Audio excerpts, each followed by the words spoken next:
Chemistry class में last में अपन ने पढ़ा था सॉल्यूशन चैप्टर में, जो गैस होता है, गैस की लिक्विड के अंदर सॉल्युबिलिटी के बारे में अपन पढ़ रहे थे लास्ट क्लास में। मैं एक बार लास्ट क्लास के जो नोट्स हैं उन्हें आपको वापस रिवाइज करा देता हूँ। लास्ट क्लास में हम यहाँ पे थे, है ना, solubility of gas in liquid के बारे में पढ़ रहे थे। तो मैंने बताया कि भाई जो गैस होती है, गैस किसी लिक्विड के ऊपर है। तो अपना ऑडियो ऑन करना, किसी का ऑडियो ऑन है।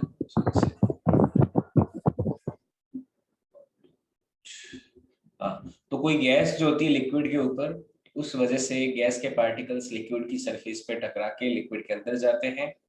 तो इस प्रोसेस को तो अपन बोलते हैं कंडेंसेशन। और कुछ पार्टिकल्स वापस गैस से बाहर, लिक्विड से बाहर आते हैं गैस के अंदर, उससे बोलते हैं इवेपोराइजेशन। तो कंडेंसेशन और इवेपोराइजेशन जब एक इक्विलिब्रियम स्टैब्लिश हो जाता है उनमें, कि जितनी रेट ऑफ कंडेंसेशन है उतना ही रेट ऑफ अगर इवेपोराइजेशन हो जाता है, तो उस केस में जो अमाउंट गैस की लिक्विड के अंदर होती है उसी को ही गैस की सॉल्युबिलिटी कहते हैं लिक्विड के अंदर। फिर अपन एक कंसेप्ट डिस्कस कर रहे थे कि अगर गैस के पार्टिकल्स की काइनेटिक एनर्जी ke1 है ऊपर और नीचे ke2 है तो क्या होगा। और इससे पहले हमने ये इफेक्ट ऑफ टेम्परेचर और प्रेशर पढ़ा था, सॉल्युबिलिटी पढ़ रहे थे, सॉल्युबिलिटी में डिफाइन किया। और solubility solid in liquid, solubility gas in liquid, solubility liquid in liquid पढ़ रहे थे। तो पहले तो हमने सॉलिड की सॉल्युबिलिटी लिक्विड में पढ़ा, फिर अपन ले रहे हैं सॉलिड गैस की सॉल्युबिलिटी लिक्विड के अंदर। तो आगे बढ़ते हैं, आगे लेते हैं solubility of gas in liquid, है ना। तो अपन पढ़ रहे हैं solubility of gas in liquid, solubility of gas in liquid. ठीक है, गैस की द्रव में विलेयता, गैस की द्रव में विलेयता।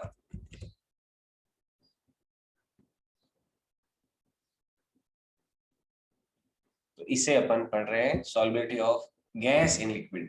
कोई गैस जो है लिक्विड के अंदर कैसे डिसॉल्व होती है, तो इसके लिए मैंने एक डायग्राम लिया था, वापस उसी को ले लेता हूं और फिर आगे उससे और समझते हैं। कि मान लो एक कोई कंटेनर है इस तरह से, ये कोई कंटेनर ले लिया, उस कंटेनर में ये लिक्विड है और कंटेनर की जो ऊपर वाली सरफेस है यहाँ पे गैस के पार्टिकल्स है।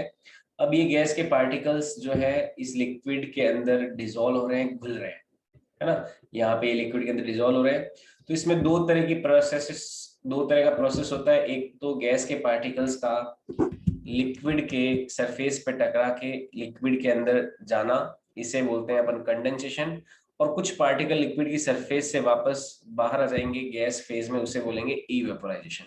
तो दोनों जब प्रक्रियाएं की रेट जब इक्वल हो जाती है तो उस केस में जितनी अमाउंट यहाँ पे गैस के अंदर, गैस के पार्टिकल्स के, उसे अपन बोलते हैं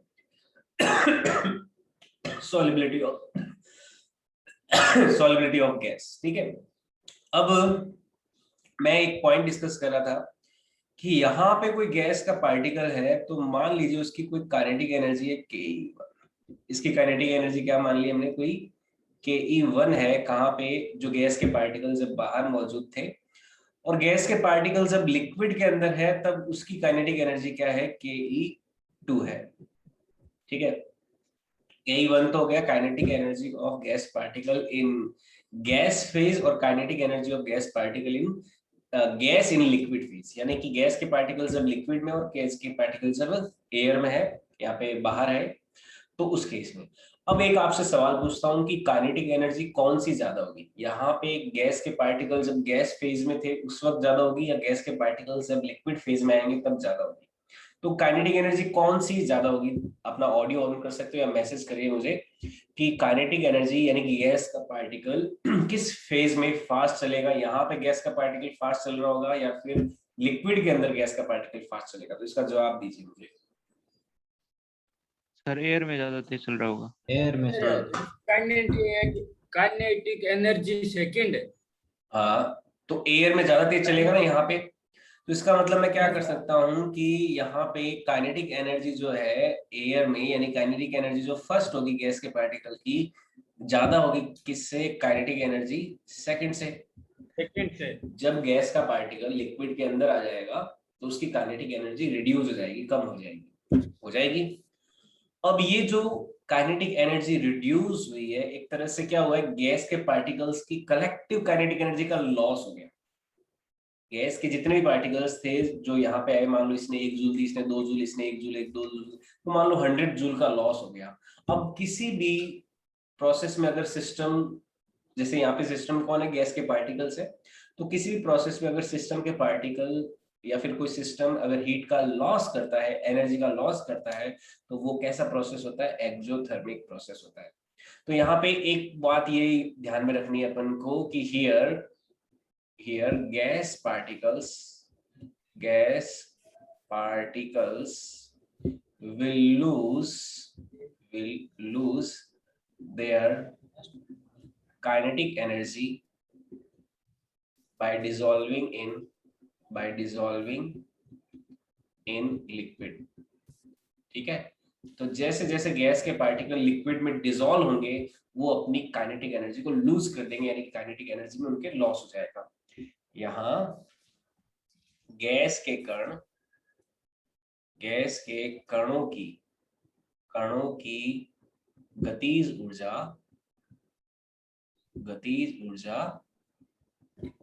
में हानि होगी द्रव में, गतिज ऊर्जा में, या फिर गतिज ऊर्जा की हानि होगी द्रव में, गतिज ऊर्जा की हानि होगी द्रव में।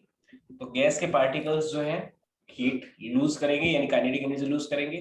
तो इसका मतलब ये प्रोसेस कैसा हो जाएगा, एक एक्सोथर्मिक प्रोसेस हो जाएगा, यानी कि गैस के पार्टिकल्स को जब आप लिक्विड में डिसॉल्व करते हो तो ये कैसा प्रोसेस है, एक एक्सोथर्मिक प्रोसेस है।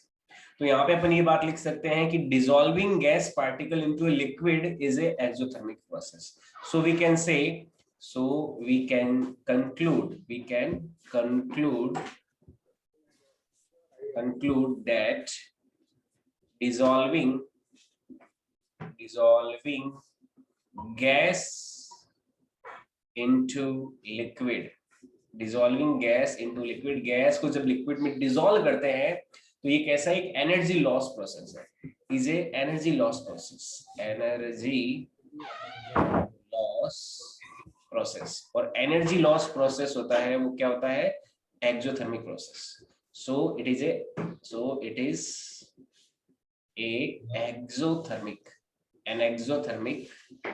Exothermic process. ठीक है, तो ये कैसा हो जाएगा, एक एक्सोथर्मिक प्रोसेस हो जाएगा। यह निष्कर्ष निकलता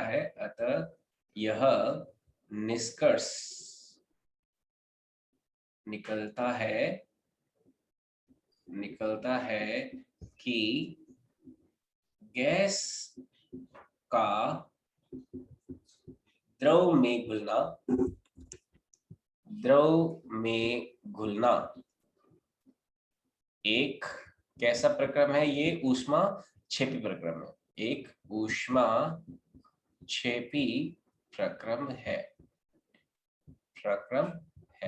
तो कोई गैस जो है द्रव में जब घुल रही है तो ये कैसा प्रक्रम है, एक ऊष्मा क्षेपी प्रक्रम है, एक्सोथर्मिक प्रोसेस है।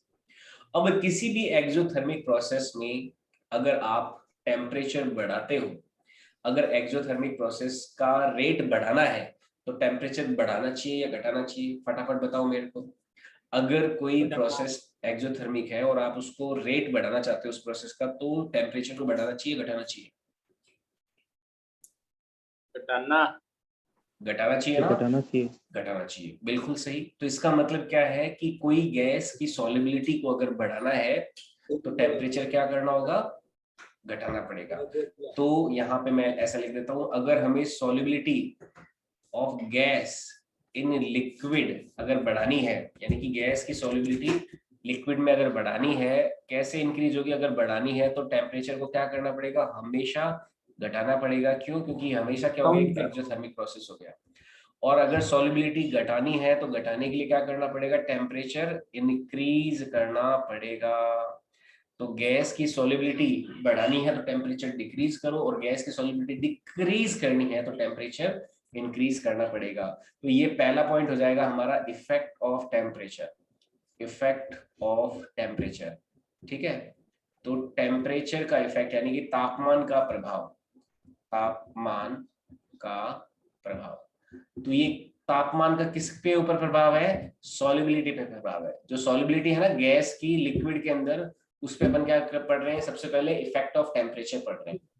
तो इफेक्ट ऑफ टेम्परेचर में क्या आया कि सॉल्युबिलिटी इंक्रीज होगी अगर टेम्परेचर डिक्रीज होगा, और सॉल्युबिलिटी डिक्रीज होगी अगर टेम्परेचर इंक्रीज होगा।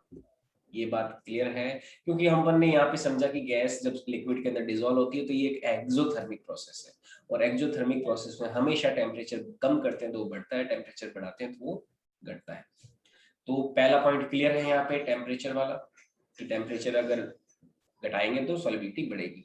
अब देखो इसका एग्जाम्पल हमें डेली लाइफ में कहाँ पर देखने को मिलता है। हमारी जो डेली लाइफ है, अभी गर्मियों का मौसम चल रहा है, तो आप लोगों ने कोल्ड ड्रिंक जो होती है, कोल्ड ड्रिंक बाजार से लेके आए होंगे, मम्मी पापा ने आपको पैसे दिए होंगे, है ना, 50-60 रुपए, 70 रुपए, 80 रुपए 2 लीटर की कोल्ड ड्रिंक की बोतल लाए हमारे। तो कोल्ड ड्रिंक की बोतल को आप क्या करते हो, फ्रिज के अंदर रखते हो।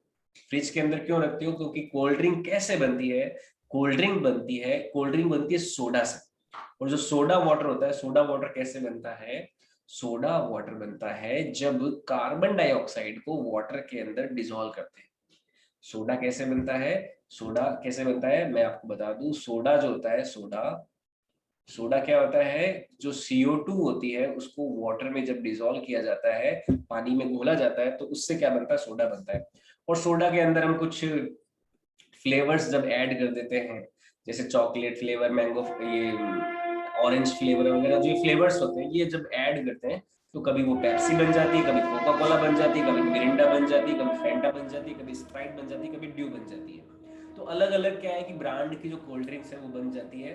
होता मेनली बेसिक सब में क्या है, सोडा ही होता है। और जो सोडा बनाने की प्रक्रिया क्या है, CO2 + H2 है।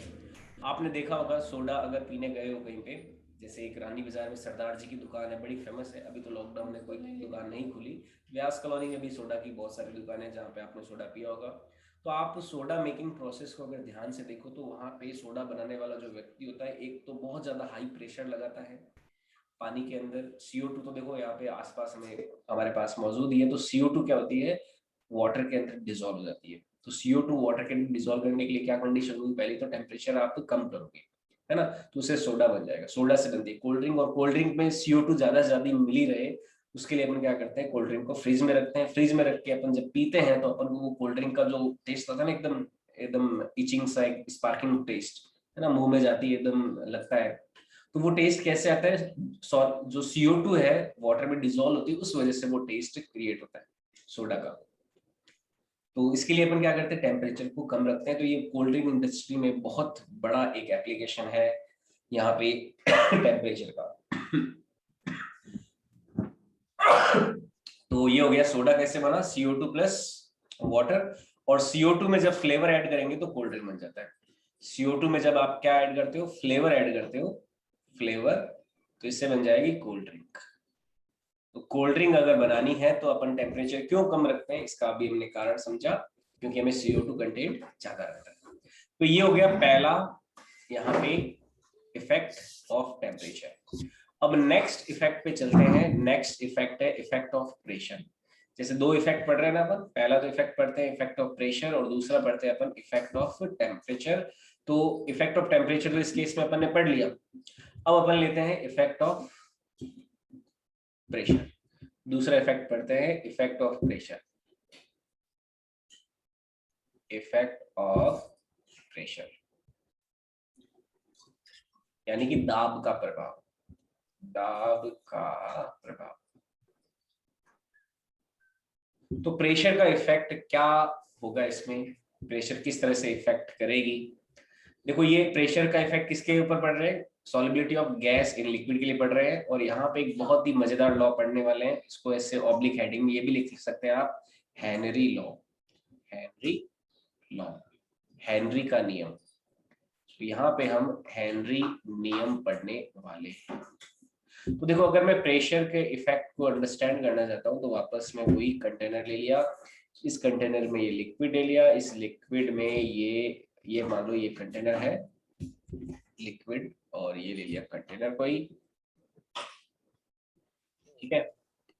अब अगर हमें प्रेशर की स्टडी करनी है तो हमें प्रेशर बढ़ाने या घटाने का काम कौन करता है? हमारा पिस्टन करना है, पिस्टन करता है। तो यहाँ पे हम क्या करते हैं, एक पिस्टन लगा देते हैं।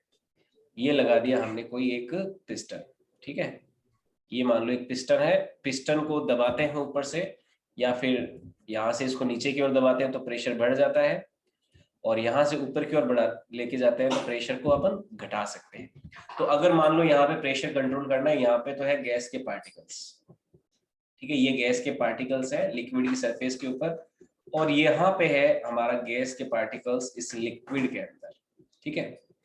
ये तो गैस के पार्टिकल्स हो गए बाहर लिक्विड की सरफेस के ऊपर, और ये हो गए अंदर। अपन पिस्टन को नीचे जब लाएंगे तो प्रेशर बढ़ेगा, पिस्टन को जब ऊपर लेके जाएंगे तो प्रेशर घटेगा। तो यहाँ पे क्या होता है, जैसे जैसे प्रेशर अपन बढ़ाएंगे, जैसे जैसे प्रेशर बढ़ाएंगे तो जो नंबर ऑफ कॉलिजन्स है गैस पार्टिकल्स की जो लिक्विड सरफेस पे हिट करते हैं, जैसे गैस के पार्टिकल्स क्या होंगे, यहाँ पे इस लिक्विड सरफेस पे हिट करेंगे, हिट करके तो अंदर जाएंगे। तो यहाँ पे क्या होगा, जैसे जैसे अगर हम प्रेशर बढ़ाते हैं तो नंबर ऑफ कॉलिजन्स जो है वो बढ़ जाएगी, जो हमारी लिक्विड सरफेस को हिट कर रही है गैस पार्टिकल्स के द्वारा। तो जैसे जैसे नंबर ऑफ कॉलिजन्स बढ़ेगी, collisions of gas particles on liquid surface, तो ज्यादा से ज्यादा गैस पार्टिकल क्या होंगे, लिक्विड के अंदर जाते जाएंगे, लिक्विड के अंदर घुसते जाएंगे। तो लिक्विड के अंदर घुसते जाएंगे, जाते जाएंगे, तो सॉल्युबिलिटी क्या होगी, बढ़ेगी। तो यहाँ पे प्रेशर जब हम इंक्रीज करते हैं, दाब जब हम बढ़ाते हैं, तो गैस की लिक्विड के अंदर सॉल्युबिलिटी इंक्रीज होती है। तो ये चीज अपन को ध्यान में रखनी है। तो यहाँ पे हेनरी लॉ देखो ये नहीं है, एक छोटा सा अपने यहाँ पे देखेंगे पहले कि प्रेशर बढ़ाने पर तो सॉल्युबिलिटी बढ़ेगी और प्रेशर घटाने पे सॉल्युबिलिटी घटेगी। तो एक्चुअल में क्या होता है, as pressure increases, as pressure increases then number of collisions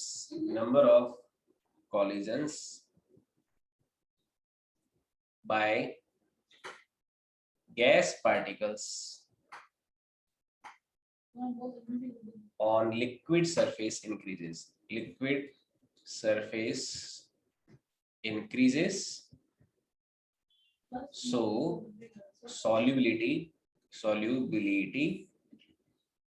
of gas increases, तो सॉल्युबिलिटी ऑफ गैस क्या हो जाती है, इंक्रीज हो जाती है। और अगर आप प्रेशर कम करोगे, यानी कि पिस्टन को ऊपर की ओर लगाओगे, तो सॉल्युबिलिटी डिक्रीज हो जाएगी। तो इसको मैं क्या लिख देता हूँ, वाइस वर्सा। वाइस वर्सा का क्या मतलब हुआ है, इसका उल्टा भी सही है। हिंदी में लिख लेंगे, दाब बढ़ाने पर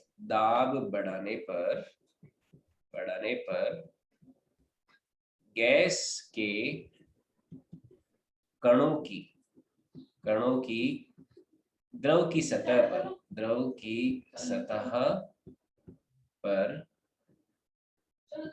टक्कर संख्या बढ़ जाती है। इस कारण गैस की द्रव में विलेयता बढ़ती है। तो प्रेशर बढ़ाने से सॉल्युबिलिटी बढ़ेगी और इसका उल्टा भी, ठीक है, यानी कि वाइस वर्सा, यानी कि इसका उल्टा भी सही है, यानी कि प्रेशर घटाओगे तो सॉल्युबिलिटी कम होगी। यानी कि जो सॉल्युबिलिटी है यहाँ पे, सॉल्युबिलिटी ऑफ गैस जो है, सॉल्युबिलिटी बढ़ेगी। कब बढ़ेगी, जब प्रेशर बढ़ेगा, ठीक है। और सॉल्युबिलिटी क्या होगी, घटेगी अगर प्रेशर घटेगा, है ना। और ये अपन ने जो सोडा वाली शॉप्स होती है, दुकान है, वहां पे भी देखा होगा, वहां पे एक सिलेंडर रहता है ना, CO2 गैस का सिलेंडर रहता है। उस CO2 गैस पे हाई प्रेशर से अपन क्या करते हैं, उसे भरते हैं। जो अपना एक पिस्टन के अंदर अपन सोडा या फिर पानी भर देते हैं, उस पानी के अंदर CO2 गैस को बहुत ही हाई प्रेशर करके वहां पे भरते हैं। तो हाई प्रेशर से भरते हैं, तभी क्या होता है, CO2 गैस ज्यादा से ज्यादा डिजोल्व होगी वाटर के अंदर, वाटर लिक्विड के अंदर। और प्रेशर कम करना हो, जैसे अपन जो बोतल होती है कोल्ड ड्रिंक की, उसे अगर ढक्कन खोल दे क्या होता है, गैस बाहर निकल जाती है, आपने प्रेशर रिलीज कर दिया। तो प्रेशर कम करते ही क्या होगा, गैस जो डिजोल्व है हमारी कोल्ड ड्रिंक के अंदर, वो वहां से बाहर आ जाएगी और बाहर निकल जाएगी। तो सॉल्युबिलिटी जो है गैस की लिक्विड के अंदर कम हो जाएगी। तो ये फंडा समझ में आया, ये मैकेनिज्म समझ में आया। तो बेसिकली क्या होता है, सॉल्युबिलिटी बढ़ती है प्रेशर बढ़ाने पर, सॉल्युबिलिटी घटती है प्रेशर घटाने पर। अब हेनरी भाई साहब आए। हेनरी भाई साहब ने कहा कि बिल्कुल ऐसा ही होता है, और उन्होंने थोड़ा सा इस बात को मॉडिफाई करके बोला। तो अपन लेते हैं हेनरी लॉ। हेनरी लॉ क्या होता है? हेनरी लॉ, हेनरी लॉ, तो क्या होता है हेनरी लॉ, हेनरी नियम? इसे समझते हैं। हेनरी भी यही बात बोलेगा जो अभी हमने समझी है, लेकिन हेनरी ने थोड़ा सा इसे और ज्यादा प्रिसाइजली समझाया। उसने सॉल्युबिलिटी को बोला कि भाई सॉल्युबिलिटी जो आप ले रहे हो ना, अब सॉल्युबिलिटी को कई तरह से लिया जा सकता है। सॉल्युबिलिटी आप मोलैरिटी से भी मेजर कर सकते हो। सॉल्युबिलिटी आप weight by weight, volume by volume, volume by weight, weight by volume, उन कंसंट्रेशन टर्म से भी मेजर कर सकते हो। सॉल्युबिलिटी को आप ग्राम पर एमएल में भी मेजर कर सकते हो, है ना, कि इतने ग्राम सॉल्यूट है इतने एमएल सॉल्यूशन के अंदर। या फिर सॉल्युबिलिटी आप मोलैलिटी, मोलैरिटी, इनसे भी मेजर कर सकते हो। और एक और तरीका है, सॉल्युबिलिटी को आप मोल फ्रैक्शन से भी मेजर कर सकते हो, कि किसी सॉल्यूट के कितने मोल फ्रैक्शन है उस सॉल्यूशन के टोटल मोल फ्रैक्शंस में, है ना। अगर यहाँ पे मैं कोई मान लो गैस है, ये गैस ए है, ये गैस क्या है, ए है, और इसके जो मोल फ्रैक्शन है इस गैस के यहाँ पे वो मान लो एक्स है। एक्स ए क्या है यहाँ पे, mole fraction of gas in, यहाँ पे क्या है, गैस इन लिक्विड। ठीक है, मान लो एक्स जो है, एक्स ए, ये है mole fraction of gas, mole fraction of gas, ठीक है, इन लिक्विड। तो लिक्विड के अंदर अगर मान लो गैस के मोल फ्रैक्शन ए है, या फिर ए ना लिख के इसको एक्स ही लिख देता हूँ।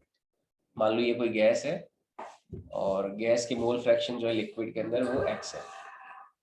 ये कोई गैस है और मोल फ्रैक्शन क्या एक्स है, यानी कि द्रव में गैस के मोल प्रभाज, मोल प्रभाज। अब ये मोल प्रभाज जो है, मोल फ्रैक्शन अपन किस तरह से ले रहे हैं, एज ए सॉल्युबिलिटी ले रहे हैं। देखो सॉल्युबिलिटी में कुछ भी लिया जा सकता है। सॉल्युबिलिटी में मोल फ्रैक्शन ले लो, ग्राम पर एम ले लो, मोलैरिटी ले लो, मोलैलिटी ले लो, कुछ भी ले सकते हो, है ना। लेकिन जो हेनरी था उसने बोला कि मैं मान लो ये ले लेता हूँ मोल फ्रैक्शन, कि गैस जितनी डिजोल्व है वो उसका मोल फ्रैक्शन हो जाएगा। तो ये क्या हो जाएगा, गैस के मोल डिवाइडेड बाय टोटल मोल्स हो जाएगा ना। ये क्या हो जाएगा, गैस के मोल्स हो जाएंगे, एक तो ऊपर तो आ जाएगा गैस के नंबर ऑफ मोल्स जो लिक्विड में डिजोल्व है, डिवाइडेड बाय जो टोटल मोल्स होंगे उस लिक्विड के अंदर, चाहे गैस हो चाहे सॉल्वेंट है, जो लिक्विड है, सब मिला के जो टोटल नंबर ऑफ मोल्स है उसका अपन डिवाइड कर देंगे, तो ये आ जाएगा mole fraction of gas in liquid. अब हेनरी ने क्या बोला कि जो सॉल्युबिलिटी है उसकी जगह कौन आ जाएगा, मोल फ्रैक्शन आ जाएगा, बाकी सारा का सारा लॉ सेम है। तो ये क्या कहता है कि जो आपका सॉल्युबिलिटी है, यानी कि जो मोल फ्रैक्शन होता है गैस का लिक्विड के अंदर, ये प्रोपोर्शनल होता है partial pressure of gas over the liquid surface.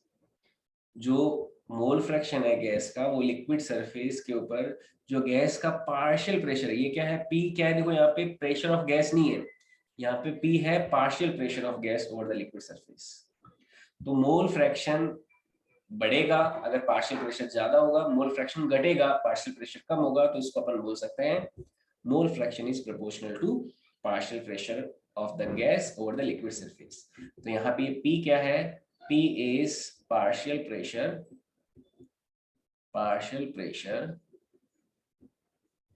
of gas over the liquid surface।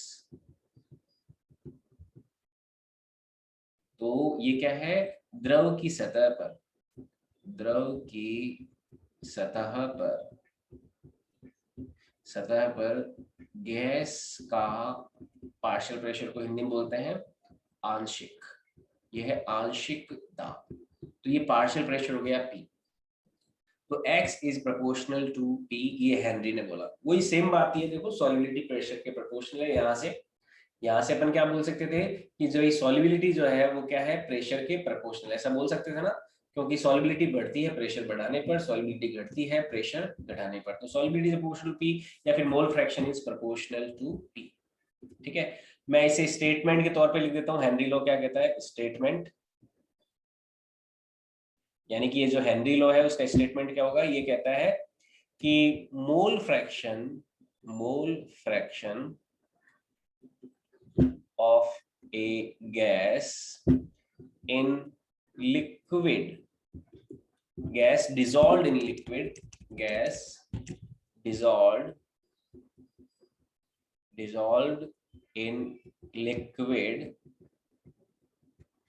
is proportional to partial pressure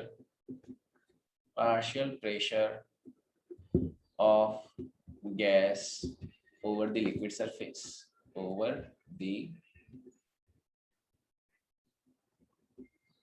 liquid surface. तो ये इसका लॉ का स्टेटमेंट हो जाएगा। हिंदी में लिख देता हूं, गैस के द्रव में मोल प्रभाज, गैस के द्रव में मोल प्रभाज गैस के द्रव की सतह पर आंशिक दाब के समानुपाती होते हैं, ये समानुपाती होता है। तो ये हो जाएगा मोल फ्रैक्शन जो है वो प्रोपोर्शनल टू क्या है, पार्शियल प्रेशर ऑफ गैस के। या फिर इसको ऐसे भी लिख सकते हैं कि जो पार्शियल प्रेशर, एक तरह से इसको ऐसे भी लिख सकते हैं कि जो पार्शियल प्रेशर है P, ये प्रोपोर्शनल है मोल फ्रैक्शन के। अब प्रोपोर्शनलिटी का साइन जब बढ़ता है तो P इज इक्वल टू, यहां से आ जाएगा P is equal to KH times X। यहाँ पे प्रोपोर्शनलिटी का साइन जब बढ़ता है तो दुनिया में या फिर साइंस में जब प्रोपोर्शनलिटी का साइन हटता है तब एक कांस्टेंट आता है। यहाँ पे ये जो KH आया है, इस KH को बोलते हैं हेनरी लॉग कांस्टेंट या फिर हेनरी कांस्टेंट बोलते हैं इसको। KH को क्या बोलते हैं, हेनरी कांस्टेंट बोलते हैं, हेनरी नियतांक कहते हैं इसे, ठीक है। तो यहाँ पे P इज इक्वल टू क्या आ जाएगा, KH इंटू X। ये हेनरी लॉ की इक्वेशन है जिसे हमें ध्यान में रखना है। P is equal to KH into X। यहाँ पे P है partial pressure of gas, KH है हेनरी लॉ कांस्टेंट, और X क्या है यहाँ पे, X जो है ये है मोल फ्रैक्शन ऑफ गैस, ठीक है। Mole fraction of gas in liquid, ठीक है। लिक्विड के अंदर जो मोल फ्रैक्शन है वो हो जाएंगे यहाँ पे X, ओके। और देखो आगे बढ़ते हैं।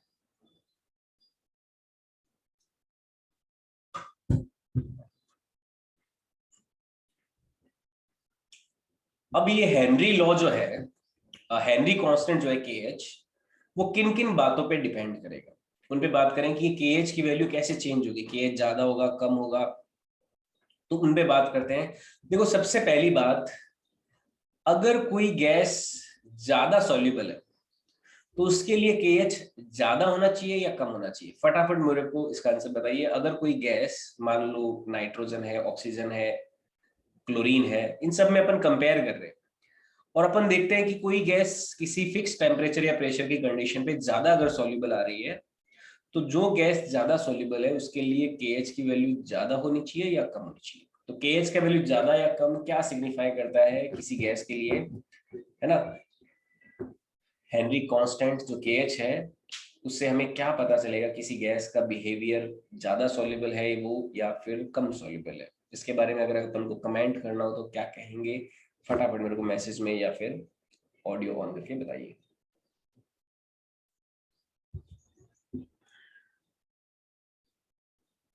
यहाँ पे KH बराबर ले सकते हैं P/X। अब सोचिए कि KH जो है ज्यादा सॉल्युबिलिटी के लिए KH कम होगा या ज्यादा होगा। KH जितना ज्यादा होगा या जितना कम होगा, सॉल्युबिलिटी पे क्या होगा उसका रिलेशन, बता सकते हो कोई?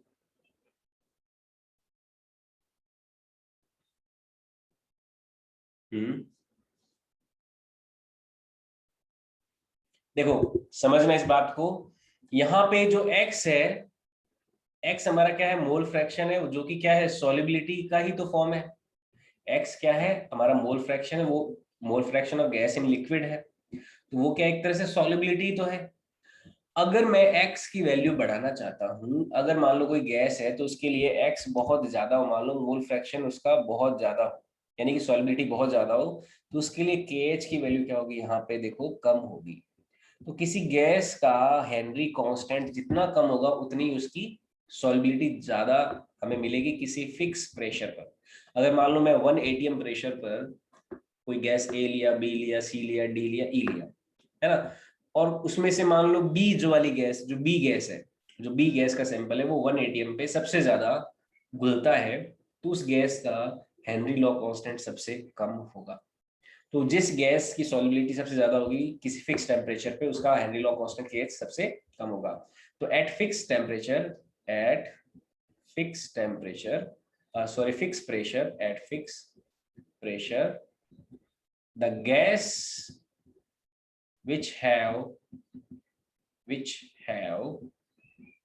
more solubility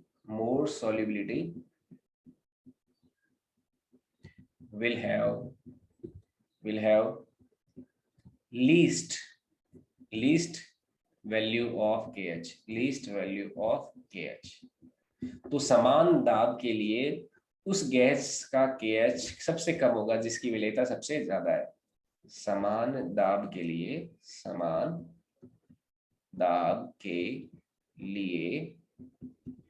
उस गैस का KH सबसे कम होगा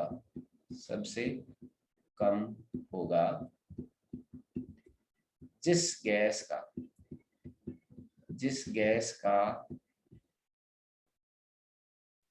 गैस की विलेयता सबसे अधिक होगी, जिस गैस की विलेयता सबसे अधिक होगी। तो ये बात समझ में आई।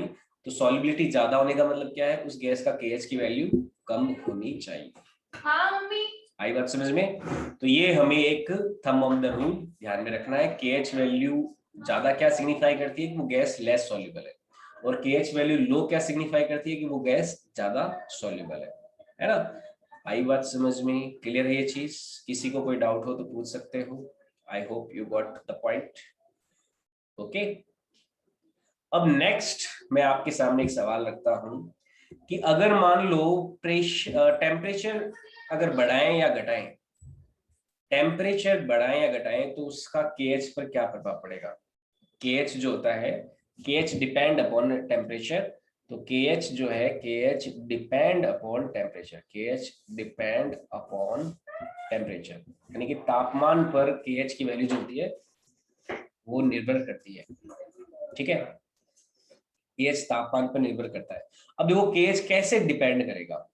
मैं आपसे एक सवाल पूछता हूँ, अगर एक मान लो कोई गैस ले ले, मान लो CO2 गैस, CO2 गैस के लिए उसका जो KH वैल्यू है, KH वैल्यू यानी कि हेनरी लॉ कांस्टेंट, क्योंकि टेम्परेचर बढ़ाएंगे या घटाएंगे तो हेनरी लॉ कांस्टेंट चेंज होता है। अब अगर मैं टेम्परेचर बढ़ाता हूं और घटाता हूं तो KH की वैल्यू क्या होगी, बढ़ेगी या घटेगी? ये सवाल का जवाब आप देने की कोशिश कीजिए कि अगर टेम्परेचर बढ़ाया जाए या घटाया जाए तो उससे KH बढ़ेगा या फिर घटेगा। बताओ क्या होगा इसका आंसर। सोचिए, बहुत सिंपल है। यहाँ पे मैंने सारी चीजें डिस्कस कर ली है KH को लेके। टेम्परेचर बढ़ाया जाएगा तब KH वैल्यू कम होगी। टेम्परेचर बढ़ाने से KH वैल्यू कम होगी। ओके, घटाने से ज्यादा KH की ज्यादा होगी घटाने से। अच्छा, और बाकी भी बताओ, बाकी भी सोचिए।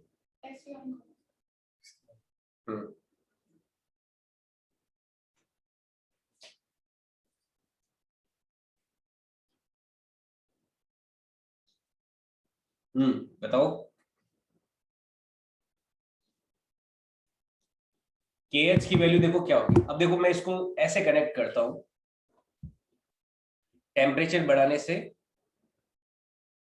KH प्रेशर पर डिपेंड करेगा ना, नहीं प्रेशर पर नहीं डिपेंड करेगा, ये कांस्टेंट है KH, तो ना ये प्रेशर पे और मोल फ्रैक्शन पे वैसे डिपेंड नहीं करता, ये प्रेशर और मोल फ्रैक्शन का रेशियो है ना। तो कोई फिक्स टेम्परेचर पे किसी गैस के लिए, जैसे इक्विलिब्रियम कांस्टेंट के बारे में आपने पढ़ा होगा कि इक्विलिब्रियम कांस्टेंट जो है वो रिएक्टेंट और प्रोडक्ट की कंसंट्रेशन पे डिपेंड नहीं करता, वो केवल और केवल टेम्परेचर पे डिपेंड करता है, इक्विलिब्रियम कांस्टेंट। वैसे ही केएच है, केएच भी यहाँ पे हमारा इक्विलिब्रियम कांस्टेंट के जैसे ही होता है। ये ना तो प्रेशर पे, पार्शियल प्रेशर पे, और ना ही मोल फ्रैक्शन पे डिपेंड करेगा। किसी एक सिंगल गैस के लिए अगर बात करें तो, ठीक है, कोई एक पर्टिकुलर गैस है उसके लिए बात करें तो ना तो उसके मोल फ्रैक्शन पे डिपेंड करेगा, ना ही प्रेशर पे डिपेंड करेगा। KH is just like equilibrium. तो यहाँ पे एक पॉइंट लिख लेना वाली है, KH is just like equilibrium constant.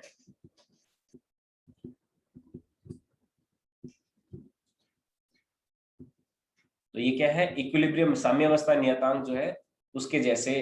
तो KH जो है, KH साम्यावस्था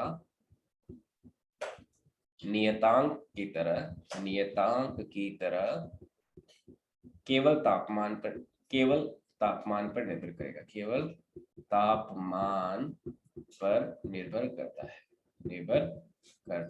है। अब मैं एक सवाल पूछा कि भाई टेम्परेचर बढ़ाने से, देखो इसको ध्यान से समझना, टेम्परेचर अगर आपने बढ़ाया तो सॉल्युबिलिटी क्या होगी, घटेगी। ध्यान से समझना इसको, देखो टेम्परेचर बढ़ाएगा तो सॉल्युबिलिटी बढ़ेगी, घटेगी। अगर सॉल्युबिलिटी घटती है तो क्या KH बढ़ेगा नहीं, तो KH क्या हो जाएगा, बढ़ेगा। ये ध्यान रखना, टेम्परेचर बढ़ाने से KH बढ़ता है, और टेम्परेचर घटाने से, क्योंकि टेम्परेचर घटाओगे तो सॉल्युबिलिटी बढ़ेगी तो KH घटेगा। तो टेम्परेचर घटाने से KH क्या हो जाएगा, KH घटेगा। तो किसी गैस का KH वैल्यू टेम्परेचर बढ़ाने से तो बढ़ता है और घटाने से घटता है ना, क्योंकि टेम्परेचर जब घटाओगे तभी तो सॉल्युबिलिटी बढ़ेगी, और सॉल्युबिलिटी बढ़ाने का मतलब क्या है, KH की वैल्यू घटनी। तो आई बात समझ में, टेम्परेचर बढ़ाने से KH बढ़ता है, लेकिन टेम्परेचर घटाने से KH क्या होता है अपना, ठीक है, घटता है। तो KH और टेम्परेचर में ये रिलेशन ध्यान में रखना है। अभी आज की क्लास का टाइम अपना हो चुका है, तो आज के लिए अपन इतना ही रखेंगे। यहाँ से आगे अपन मिलेंगे नेक्स्ट क्लास में। आज के लिए